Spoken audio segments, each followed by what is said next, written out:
စုပ်ပန်တွေကအတိတ်တွေဖြစ်သွားလဲအတိတ်ဟာကံပါပဲအဲ့ကံတွေကြောင့်တန်ပြန်လာမဲ့အရေးဟာတန်ပြလဲအဲ့ဆရာရန်နာရဲ့ဘေးကလူစိတ်နဲ့တန်ရနဲ့ညီမလေးတို့မင်္ဂလာပွဲအကိုတော့ဖိတ်ဆောင်ချမ်းပါနဲ့မိဘချင်းချိတ်တော့ဆိုပြီးကောင်းတွေညင်ကခံလာခဲ့တန်ရတဲ့ဟုတ်လားအေးနေမှန်ပါလေဘေးသိဆရာဘေးကနေရကောင်ပိတ်တခါနာနဲ့သစ္စာဖောက်တာလားညီမလေးကိုကတိတ်ကြပြဆန္ဒပဲ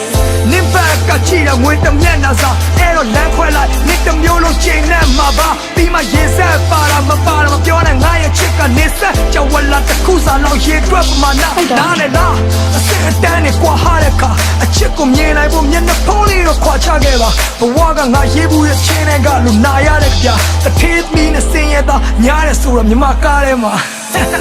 ကံပါတော့ချစ်ခဲ့ပြီးပြီပဲမဆုံးနိုင်မှနဲ့ဘာတွေကြောင့်လို့ရန်တွေဖွဲနေမယုံကြည်လဲပူဇာဟာစံကျဲပင်လဲတဲ့စင်းရဲ့ရွက်လေးငယ်ဒီစိတ်ကမှခေါ်နာဖို့ဘယ်နှဖျားတော့စီမံထားလဲငါဟာလေးနေရပါပဲငါဟာလေးနေရအတိုင်းရမလားဆိုပြီးအတိတ်ကလေးကိုလာလာထိချင်မြင်နေရဘက်ကိုလှမ်းကလေးနဲ့နာနာဖိချင်ခုံဝေးအာနာပါဝါမရှိရင်မျက်နှာချက်စံပြီးတော့ကြာကြာမကြည့်ချင်ဘူးဆိုတဲ့နေရမာတာမိခင်အတားတယ်မကြည့်ပါနဲ့အန်တီတေကန်ဒီချင်ခဏလဲမောင်နေတဲ့ကိုဘွားကိုလင်းအောင်ပေးနိုင်မယ်မီးအိမ်ရှာဖွေအန်တီရဲ့သမီးတွေမှာလေးကိုသုံးပြီးတပ်ပြလေးတွေရှာအန်တီတားလဲချဝင့်မလဲဖို့အတွက်ရေရလေးချစ်ထား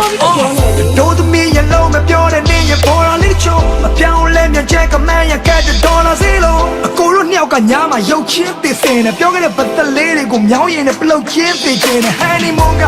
oversee လာငါတို့တူသွားခြင်းခဲ့တဲ့နေရာလေးဆိုတော့ပြရတော့ပေါ်နာချီရမျက်လုံးနဲ့ကတိန်နေပါပြင်ပေါ်ကိုပြုတ်ကပိချဟေဒီမမိုနာလီဇာမမင်းရဲ့ချိုးကကြီးပါဟုတ်လားကံပါတော့ချစ်ခဲ့ပြီးပြီပဲမဆုံးနိုင်မှနဲ့ဘာတွေကြောင့်လို့ရန်တွေဖွဲနေမယုံကြည်လဲပူဇာဟာစံကျဲပင်လဲတဲ့စင်းရဲ့ရွက်လေးငယ်ဒီစိတ်ကမှခေါ်နာဖို့ဘယ်နှဖျားတော့စီမံထားလဲငါဟာလေးနေရပါပဲငါဟာလေးနေရအတိုင်းမျောခဲ့ And what's that cool lady now get go go like my body now my son I'm down nowနေရညတွေလက်ပြောင်းပါမိတွင်တွေပါတော့အိတ်တော်လက်စိတ်ကဆွဲပြီးနေမင်္ဂလာပွဲရောက်ရေကန်မလဲသူနေကိုခွန်ချွေတော့ငါမှာတပတ်တော့စိတ်တွေကလေးနေရအတိုင်းပဲတိတ်ရတာပဲเนาะလေး